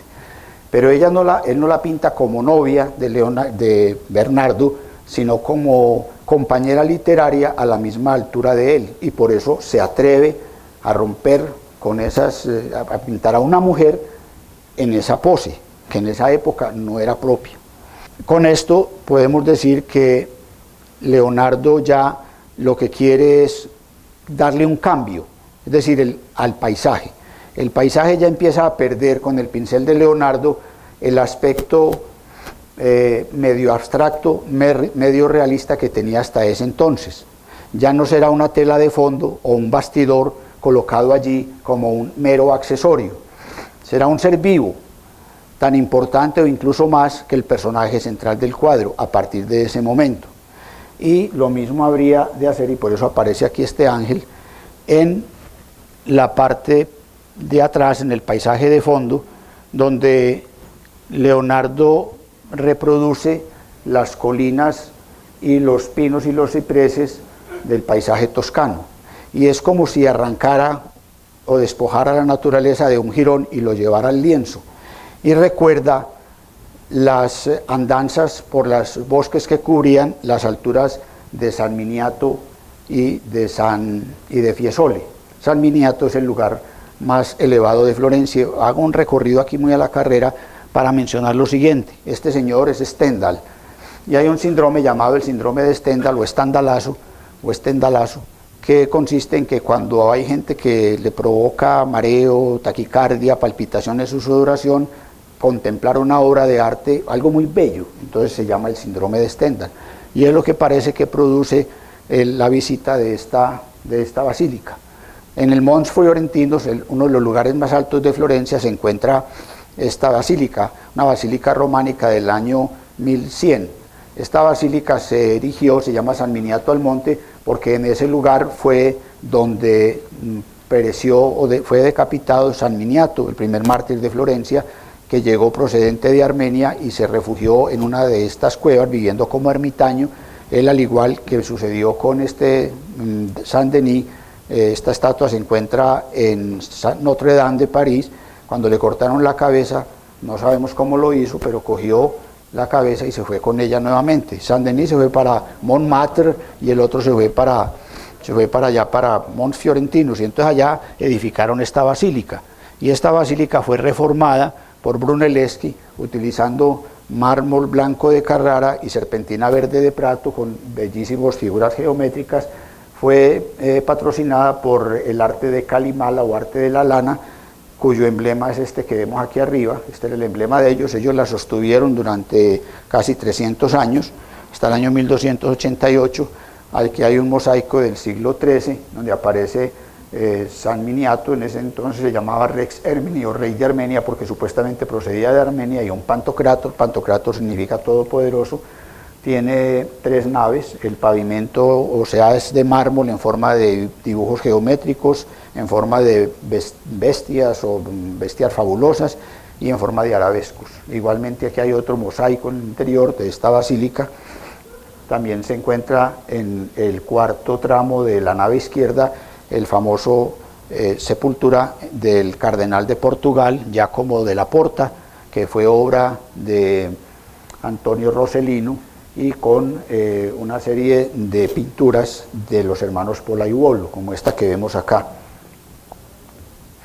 Ahí se encuentran los restos de San Miniato en esta cripta, que está separada por una verja de hierro forjado del año 1400 y pico. Y el cementerio, primer cementerio cristiano que hubo en Florencia. Digamos entonces que en el paisaje exterior que rodea el rostro impasible, liso, frío, carente de ternura, sin ningún tipo de emoción de Ginebra di Benci, Leonardo quiso representar el paisaje interior de esta aristócrata florentina, con estas árboles como erizados de púas, como tejidos en laberintos, como si fueran telas de araña, y unas aguas muertas sobre las que se inclinan unas ramas ahí, como en busca del reflejo. Todo esto da a entender que son las propiedades o el carácter de Ginebra di Benci. Él le está dando a una persona muy fría, le da, la reviste con un paisaje que sea apropiado con sus características psicológicas. Entonces digamos que la mujer y el paisaje son superponibles, se entremezclan por completo y se confunden. Y algo parecido ocurre entonces con esta obra, la obra de San Jerónimo Penitente, que se encuentra en la Pinacoteca Vaticana y que fue pedida para el monasterio de la Badia. Es una iglesia y monasterio benedictino de la Confraternidad de Jerusalén, que se encuentra en la misma iglesia en la que fue la iglesia propia donde se encontraron Dante y Bice, como se llamaba ella, porque él la puso Beatrice, pero ella no se llamaba así, fue el que la puso Beatrice Portinari, cuando él tenía 9 años y ella tenía 8, y ya quedó enamorado de por vida, de manera que en esa época la cosa era más fregada todavía, había que cuidar mucho a las niñas. Entonces se enamoró de ella y la siguió adorando toda la vida. Ella se casó con un banquero, Simone de Bardi, y a los 3 años se murió en 1290, cuando tenía 24 años de edad, pero la gente continuó yendo a visitarla al lugar donde se encuentra la tumba de Beatrice Portinari. Es una iglesita muy pequeña, que es el santuario de Santa Margareta de Ischerchi, allá a 50 metros de la casa de Dante, allá es donde van todos los despechados. Pues aquí la gente va a la casa de Darío Gómez Eraño. En todo caso, en este que fue para la Capilla Ferranti, no hay nada que separe la roca, no hay nada que separe la roca del santo. Digamos que la cueva en la que este San Jerónimo se entrega a sus austeros, a sus tremendos ejercicios de austeridad, es muy distinta a la cueva de la Virgen de las Rocas. Es un mundo de piedra en donde el león se convierte en una criatura, digamos, en una criatura de piedra, y el santo en una criatura geológica. La vida de San Jerónimo está reflejada acá, así rápidamente. Él nació en Croacia, actualmente Croacia, en la época se llamaba Estridón. Fue un gran latinista, entonces como conocía mucho todo lo que escribió Cicerón, Virgilio, Tácito, Quintiliano, todo esto, pues era una persona muy apropiada para hacer la traducción de la Biblia, lo que se conoce como la Vulgata o la Vulgata, pero era un hombre muy disipado, y él quería dominar su mal genio, su orgullo y su sensualidad. Entonces se fue para una gruta por ahí en el desierto, pero por mucho que oró y por mucho que ayunó, no fue capaz de vivir en soledad y regresó a Roma. Allí pues logró catequizar a varias viudas romanas, una de ellas se convirtió en Santa Fabiola, las otras no sé qué harían, pero él se volvió para la cueva cercana a la gruta de Belén, y allá pasó 35 años. El 30 de septiembre se celebra la fiesta del traductor, precisamente en honor a San Jerónimo, por ser traductor. Él es el patrono de los traductores, de los bibliotecarios, de los arqueólogos también. Entonces, digamos que Leonardo trata de reproducir la escena que vive, digamos, el drama que vive San Jerónimo en su interior, cuando en su regreso a Roma él vio que no podía liberarse de ese contexto materialista, que él no podía. Entonces él trata de reflejar eso en esta mirada, una mirada verdaderamente angustiada del hombre, de manera que eso es lo que trata de reflejar allí Leonardo en este San Jerónimo. Entonces en 1400, es decir, aquí ya lo que vemos con Leonardo es que hay un intercambio muy poderoso y muy sutil entre el paisaje y los personajes. El paisaje tiene que ver con la personalidad del personaje principal, y a su vez este hace referencia al paisaje. Para esta época, a finales de 1470, Leonardo presenta una serie de ilustraciones de ballestas, como la que vemos acá, de catapultas, como esta otra, de tornillos de Arquímedes para abastecer de agua un edificio o una torre, e igualmente este tubo de buceo adaptado a la cabeza de un buzo, que se encuentra en el Códice Arundel. Este es el Códice Arundel, y ya luego, como el tiempo no nos va a dar mucho, vamos rápidamente para entrar a la adoración de los magos.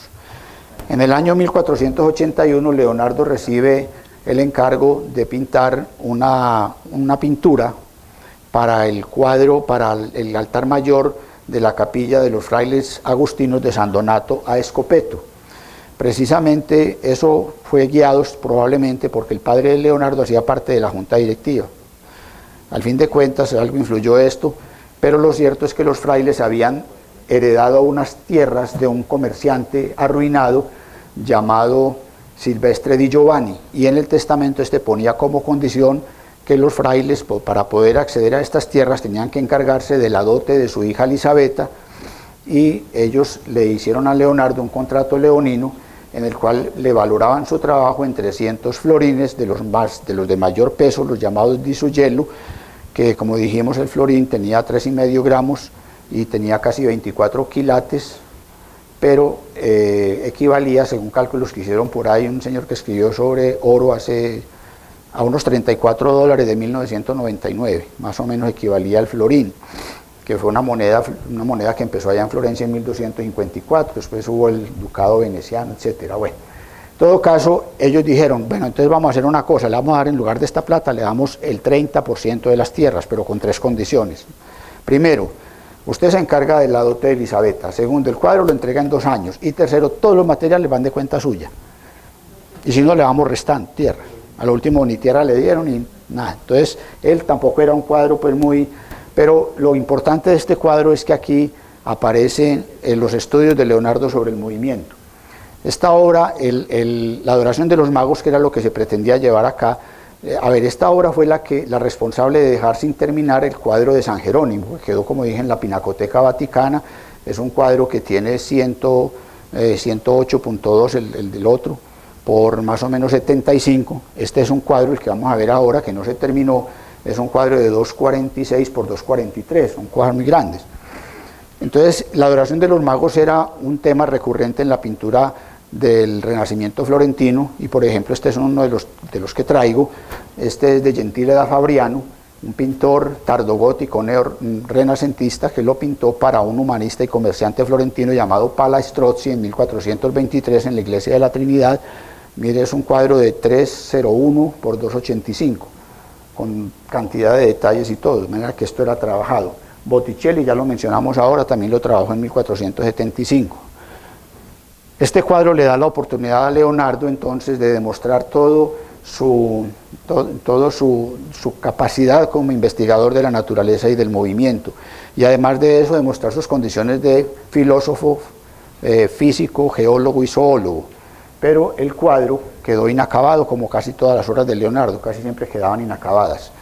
Este cuadro comenzó a trabajar en 1481, quedó en estado de boceto porque él se fue para Milán en 1482. Sin embargo, ya se aprecia aquí un proceso creativo que no es otra cosa que la culminación de una gran cantidad de estudios preparatorios, entre ellos algunos estudios para una natividad de 1474 que nunca se supo qué pasó con ella. Además, en lo que se refiere al planteamiento espacial, Leonardo utiliza el formato de los módulos que empleó Lorenzo Ghiberti para la Puerta del Paraíso en la puerta oriental del Baptisterio de San Giovanni que vimos la vez pasada. Igualmente se dice que esta pintura, digamos que esta pintura tiene una especie de movimiento, se aprecia en ella una especie de movimiento circular. Esta obra es de Paolo Uccello, pero la utilizaron varios pintores, inclusive Botticelli, un movimiento circular cargado de energía interior, de manera que en la pintura él lo que está pensando es en el movimiento. Y vemos, por ejemplo, que esta sensación de circularidad a la manera de un torbellino nos lo da, por ejemplo, las piernas de la Virgen, que están vueltas hacia la izquierda, mientras que la cabeza del niño y la de ella están giradas a la derecha, lo que le dan como a la composición una especie de movimiento rotatorio, que es lo que él busca. Y trata de incluir en este movimiento, trata entonces como de incluir el episodio de la natividad, que no se alcanza a ver, ahora tratamos a ver, pero es muy difícil, en el lado derecho de la tabla, trata de incluir este episodio mediante una de las técnicas, de las modernas técnicas de filmación, que consiste en trabajar la perspectiva como si fuera un traveling cinematográfico. Un traveling es esto, coger la cámara, no con la mano, sino en grúas o en desplazamiento mecánico cualquiera, para ir acompañando la actividad o la actuación de unos artistas. Entonces lo mismo trata de hacer Leonardo en esa época, no existía pues esto. Entonces él trata de que esta cámara o este traveling, digamos, haga un barrido y elimina, digamos, la parte del lado derecho donde supuestamente iba a colocar la natividad. Acá la iba a colocar. Y por acá no se alcanzan a esbozar, sino únicamente, pero aquí no lo vemos bien, porque hay mucha luz, pero se pueden ver únicamente, parcialmente se pueden ver el buey, la cabeza del buey y la cabeza del asno, no se alcanza a ver más nada. Mientras que en la parte, digamos, la parte de la perspectiva se desplaza hacia la derecha y está entre estos dos árboles que vemos acá. Por este lado está la perspectiva. Y las diagonales que se cruzan en la cabeza de la Virgen son las que nos van a dar entonces lo que llamaríamos pues casi que el punto de fuga. En esta obra podemos observar que en la parte central, en un primer plano, aparece la Virgen con el niño y alrededor de esto, formando un semicírculo, hay numerosas personas. Aquí vemos, por ejemplo, están los tres Reyes Magos, aquí están los tres, está también San José en la parte de atrás. Y a la derecha se encuentra, acá lo vemos de pronto, un autorretrato de Leonardo, se dice que puede ser un autorretrato de él, que es la persona que introduce la narración de esta pintura. Pero al fondo, a ver, lo que hace Leonardo acá es que distribuye el espacio en un primer plano y en un segundo plano que tiene un significado simbólico. La parte del fondo hace referencia a la época anterior a la venida de Cristo. Entonces observamos esto que está en la parte de atrás. Vemos una cantidad de jinetes y de caballos que se encaboritan, que se muerden, que luchan, unos tipos que suben, otros que bajan por la escalera, y que esto sería un recuerdo del palacio de David, lo que era precursor de Cristo Cristo en el Evangelio. Pero además también se puede observar aquí esta escena en que hay dos caballos encabritados como si hubiese personas que estuviesen luchando, y hace referencia probablemente a una antigua leyenda medieval según la cual los tres Reyes Magos eran enemigos acérrimos y solamente después de ese maravilloso viaje y de la contemplación de Cristo recién nacido pues habrían hecho las paces como el resto del mundo. Eso era lo que él quería como relacionar ahí. Entonces en el fondo la era anterior a Cristo y en el primer plano la era después de la era de la gracia. Eso era lo que él quería demostrar. Pero Leonardo con esta obra lo que busca es entonces, digamos, estudia o analiza más que todo el movimiento. No solamente el movimiento físico, sino también el movimiento mental. En su tratado de la pintura él habla del movimiento mental, digamos que el movimiento mental se expresa a través del movimiento físico, no solo mediante la gesticulación dramática como esta, sino también mediante la actitud corporal que expresan el sentimiento y la pasión. De manera que trata de buscar ese principio del movimiento que trata de, digamos, de encontrar simultáneamente en el vuelo de las aves, como aparece en el códice sul volo de Gliocelli y en los manuscritos K' y L. En las ondulaciones del agua está buscando también ese movimiento, ese principio del movimiento que conduce a todo. También en las muy diversas máquinas que inventa y construye. Igualmente en el comportamiento del animal racional y el irracional mediante este dibujo de la Virgen y el unicornio que recuerda a los tapices de Cluny, precisamente como símbolo metafórico de la castidad, de la muerte y de la maldad. E igualmente también en el curso de las nubes y en la dirección de los vientos. Y finalmente él dice que el movimiento es el principio de toda vida. Todo movimiento es principio de toda vida. Y, digamos, trae a cuento la sonrisa. ¿Qué es la sonrisa? Sino un movimiento, pero un movimiento milagrosamente producido por las emociones más profundas y sutiles del corazón. Y precisamente a este respecto Raymond Bayer hizo un estudio muy a fondo sobre el mecanismo de la sonrisa vinciana en un esthétique de la gracia, una estética de la gracia. Pero la risa también puede llegar a ocasionar, cuando avanza o cuando se convierte en algo muy fuerte, puede provocar la muerte. Y la muerte se puede provocar por anoxia o se puede provocar también por arritmias, y hay casos en la historia como la muerte de Calímaco o la de Crisipo o la de este pintor, Zeuxis de Heraclea en el año 398.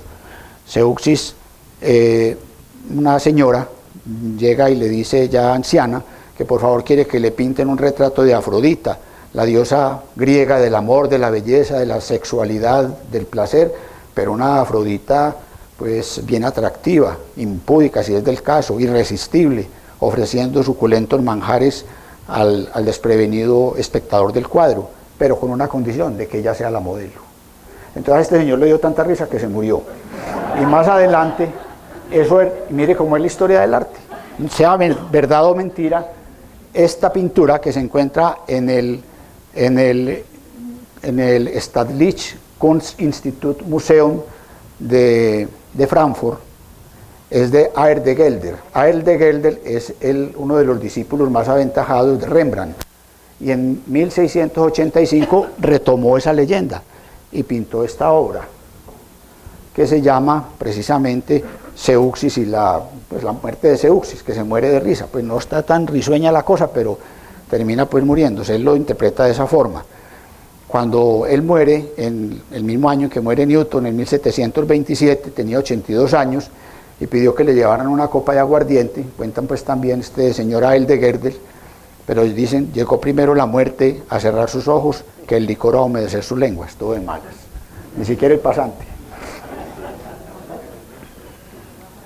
Y también hay otra historia de este personaje que nos trae a cuento al famoso Tiziano. Esta es una obra de Tiziano y es un retrato de Pietro Aretino, el autor de los sonetos lujuriosos y de muchas otras cosas.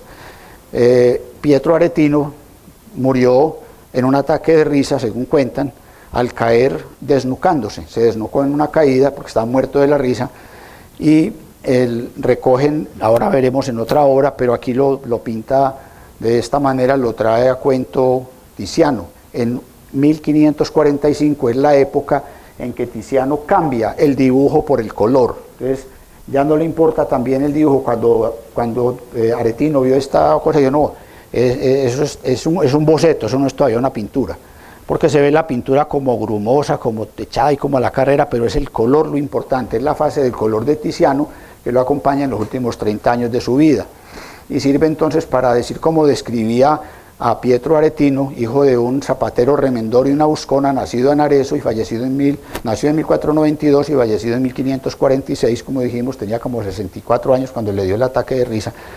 Y lo trae y lo describe Manuel Mujica Laínez, el famoso escritor argentino, en una obra que se llama Bomarzo, que es muy interesante la obra, que recoge mucho de esto y lo dice. Entonces dice: grueso, barbado, es que está ahí, grueso, barbado, sofocada su cabeza por las pieles lujosas, chantajista, incomparable, adulador, de una ironía aniquiladora, simpático cuando quería y feroz cuando quería también, y de quien se susurraba y se decía que en su ejercicio amoroso no se detenía en los límites del sexo femenino.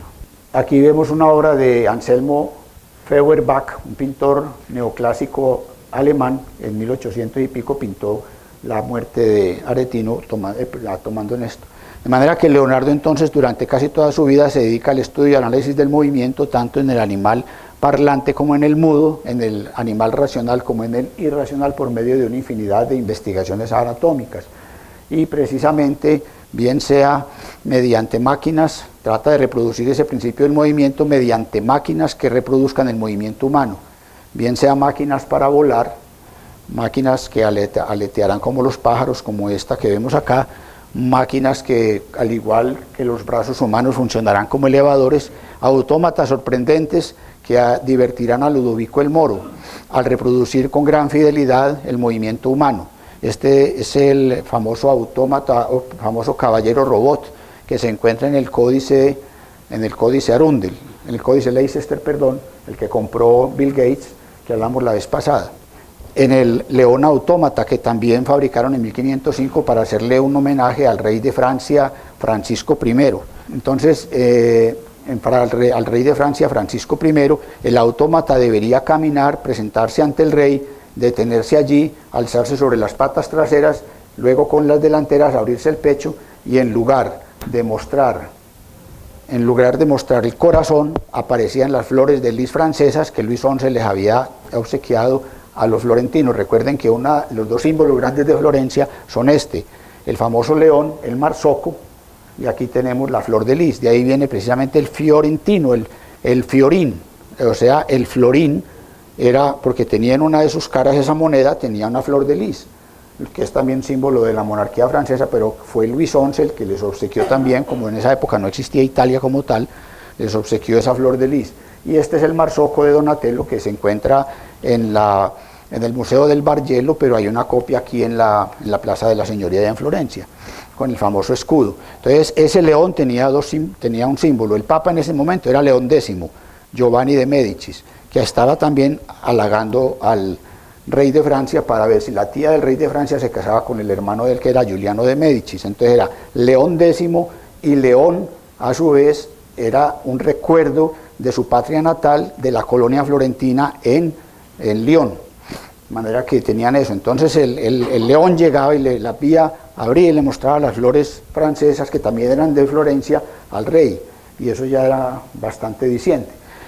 Este león lo reprodujeron después en 1600 con motivo del matrimonio de Catalina de Médicis con Enrique IV de Francia.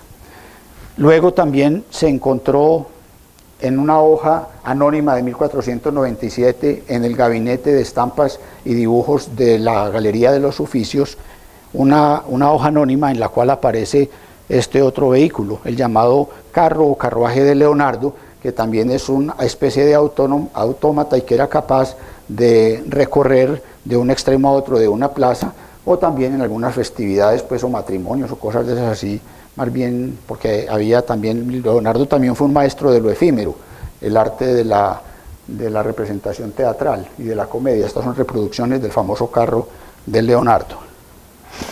Y Leonardo entonces avanza de la observación del detalle a la deducción de una ley universal, él no sabía, adelantándose a Sir Francis Bacon. Sir Francis Bacon, recordemos que él fue Lord Canciller, procurador, 38 años, miembro de la Cámara de los Comunes, pero fue sobornante, traidor, y fue también procesado por prevaricato y cohecho. Pero fuera de eso fue el padre del ensayo inglés en 1596 y padre del empirismo, cuando quiso cambiar la propuesta del método deductivo lógico de Aristóteles por el método inductivo experimental, es decir, no atender explicaciones que no se puedan comprobar por la observación o por los fenómenos experimentales. Eso es lo que hacía Leonardo, observar y tratar de deducir leyes de ahí, como cuando arrodillado sobre el paso del agua, sobre un arroyo observa el paso del agua, o cuando levanta el rostro para mirar el paso de las nubes, o cuando presiente las teorías ondulatorias de la luz y del sonido en algunas páginas de prodigiosa adivinación, o cuando interroga a los doctos como a Fray Luca di Bartolomeo Pacioli y a Marco Antonio de la Torre sobre todos estos conocimientos. Aquí vemos a Fray Luca di Bartolomeo Pacioli, un fraile o monje franciscano, famoso matemático, escribió De Divina Proporción y muchas otras obras más que más adelante de pronto las alcanzamos a ver.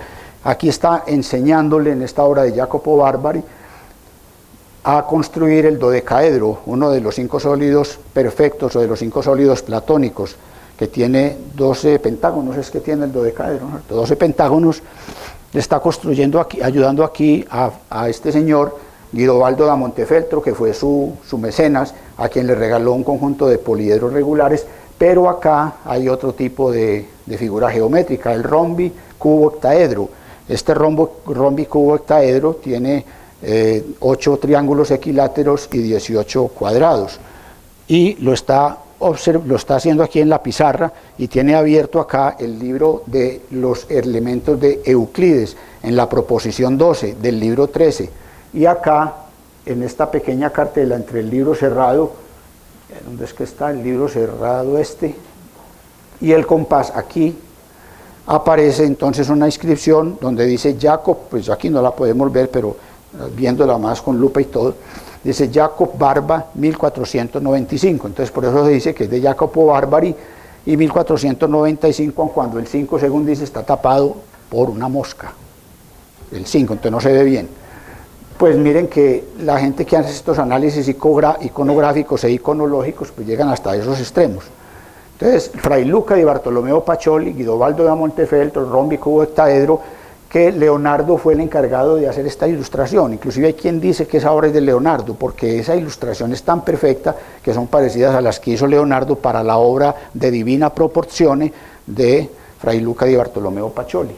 Pero Leonardo también, entonces, también busca ese movimiento, ese principio del movimiento cuando observa la rápida gesticulación de los sordomudos o cuando presencia las disputas donde se inflaman las pasiones y donde se inflaman las pasiones, pero también disfruta con la danza y con los movimientos acrobáticos y con los movimientos atléticos, y también para aprender de la posición y de los movimientos de los miembros acude a las mesas de disección y va a reconstruir sus poleas y engranajes basado en todo esto que observa. Entonces el movimiento o lo que ve en la mesa de disección lo trata de llevar a los inventos que él hace. Para él la anatomía, la matemática, la arquitectura están todas relacionadas, todo está relacionado. Él no ve una sola cosa. Él, en cada fenómeno de la naturaleza está viendo anatomía, está viendo movimiento, está viendo leyes de la física, está viendo belleza, está viendo fealdad, está viendo de todo. Entonces, él, en una sola cosa hay de todo. Y recoge todos estos movimientos, los recoge, digamos, en una serie de estudios que dejará a la posteridad y que intenta plasmar en cierta forma en la tela inconclusa de los monjes de San Donato, que será terminada por Filippino Lippi. Así la terminó. Los monjes de San Donato, viendo que Leonardo les dejó el trabajo empezado, como ellos tampoco le pagaron lo que era, entonces Filippino Lippi lo terminó, y esta es la obra de Filippino Lippi, que no alcanzó a terminar Leonardo. Pero también Leonardo entonces comienza a estudiar lo que es el movimiento.